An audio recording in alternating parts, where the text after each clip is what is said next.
कहते हैं कि गांधारी ने धृतराष्ट्र से मजबूरीवश विवाह किया था।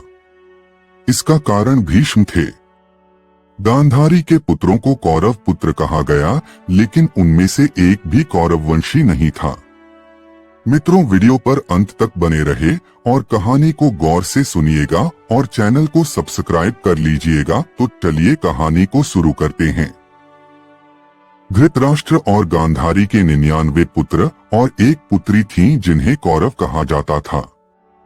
सभी कौरवों में दुर्योधन सबसे बड़ा था।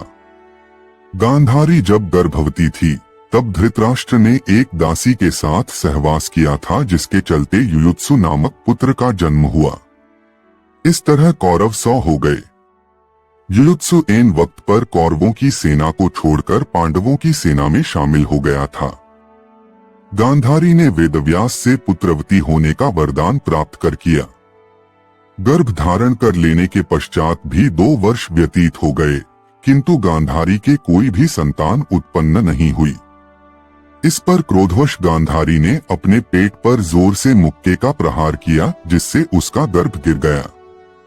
वेदव्यास ने इस घटना को तत्काल ही जान लिया। वे गांधारी के पास आकर बोले, गांधारी, तूने बहुत गलत किया।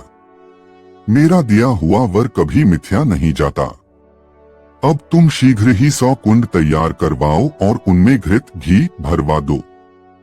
वेदव्यास ने गांधारी के गर्भ से निकले मांस पिंड पर अभिमंत्रित जल छिड़का, जिससे उस पिंड के अंगूठे के पोरुए के बराबर 100 टुकड़े हो गए। वेदव्यास ने उन टुकड़ों को गांधारी के बनवाए हुए 100 कुंडों में रखवा दिया और उन कुंडों को 2 वर्ष पश्चात खोलने का आदेश देकर अपने आश्रम चले गए। 2 वर्ष बाद सबसे पहले कुंड से दुर्योधन की उत्पत्ति हुई। फिर उन कुंडों से धृतराष्ट्र के शेष 99 पुत्र एवं दुःशला नामक एक कन्या का जन्म हुआ।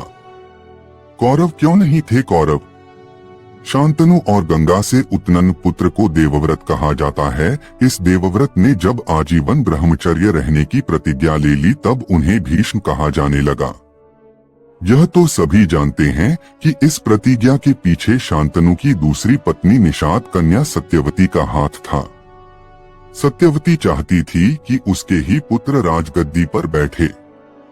सत्यवती जब कुंवारी थी तब उसको एक पुत्र हुआ था जिसका नाम वेदव्यास था। फिर शांतनु से सत्यवती को 2 पुत्र प्राप्त हुए। पहला पुत्र तो रोगवश मारा गया, लेकिन दूसरा पुत्र विचित्रवीर्य जरूर कुछ समय तक जिंदा रहा। विचित्रवीर्य की 2 पत्नियां अंबिका और अंबालिका थीं। दोनों को कोई पुत्र नहीं हो रहा था, तो सत्यवती के पुत्र वेदव्यास माता की आज्ञा मानकर बोले, माता, आप उन दोनों रानियों से कह दीजिए कि वे मेरे सामने से निर्वस्त्र होकर गुजरें, जिससे कि उनको गर्भ धारण होगा। सबसे पहले बड़ी रानी अंबिका और फिर छोटी रानी अंबालिका गई, पर अंबिका ने उनके तेज से डरकर अपने नेत्र बंद कर लिए, जबकि अंबालिका वेदव्यास को देखकर भय से पीली पड़ गई। वेदव्यास लौटकर माता से बोले, माता, अंबिका को बड़ा तेजस्वी पुत्र होगा, किंतु नेत्र बंद करने के दोष के कारण वह अंधा होगा, जबकि अंबालिका के गर्भ से पांडु रोग से ग्रसित पुत्र पैदा होगा। यह जानकर के माता सत्यवती ने बड़ी रानी अंबिका को पुनः वेदव्यास के पास जाने का आदेश दिया। इस बार बड़ी रानी ने स्वयं न जाकर अपनी दासी को वेदव्यास के पास भेज दिया। दासी बिना किसी संकोच के वेदव्यास के सामने से गुजरी। इस बार वेदव्यास ने माता सत्यवती के पास आकर कहा, माते, इस दासी के गर्भ से वेद वेदांत में पारंगत अत्यंत नीतिवान पुत्र उत्पन्न होगा। इतना कहकर वेदव्यास तपस्या करने चले गए। अंबिका से धृतराष्ट्र, अंबालिका से पांडु और दासी से विदुर का जन्म हुआ। तीनों ही ऋषि वेदव्यास की संतान थी। अब आप सोचिए, इन्हीं 2 पुत्रों में से एक धृतराष्ट्र के यहाँ जब कोई पुत्र नहीं हुआ तो वेदव्यास की कृपा से ही 99 पुत्र और एक पुत्री का जन्म हुआ। गांधारी की 100 संतानों के जन्म के बाद महाभारत की कहानी कौरवों और पांडवों के बीच संघर्ष पर केंद्रित हो जाती है। पांडु जो धृतराष्ट्र के छोटे भाई थे, उनके 5 पुत्र हुए जिन्हें पांडव कहा गया। ये 5 पुत्र कुंती और माद्री के थे और देवताओं के वरदान से उत्पन्न हुए थे। कौरवों और पांडवों के बीच वैमनस्य की शुरुआत दुर्योधन की ईर्ष्या और अहंकार से हुई। दुर्योधन पांडवों को हस्तिनापुर का उत्तराधिकारी मानने को तैयार नहीं था और यही कारण था कि उसने पांडवों के खिलाफ षड्यंत्र रचना शुरू किया। द्रौपदी का चीरहरण और जुए का खेल। महाभारत की सबसे महत्वपूर्ण घटनाओं में से एक थी जुए का खेल, जिसमें युधिष्ठिर ने अपनी संपत्ति, राज्य और अंततः द्रौपदी तक को दांव पर लगा दिया।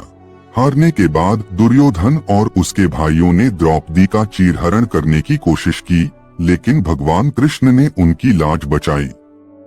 इस घटना ने महाभारत युद्ध के बीज बो दिए।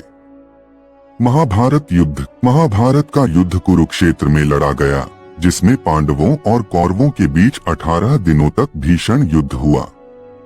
इस युद्ध में पांडवों को भगवान कृष्ण का समर्थन प्राप्त था। अंततः युद्ध में कौरवों का विनाश हो गया और केवल युयुत्सु और धृतराष्ट्र के अन्य कुछ रिश्तेदार जीवित बचे।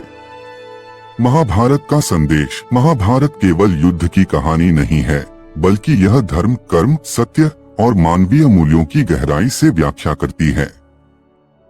इसमें श्रीमद् भगवद गीता का उपदेश सबसे महत्वपूर्ण है, जिसमें भगवान कृष्ण ने अर्जुन को जीवन, धर्म और आत्मा का ज्ञान दिया।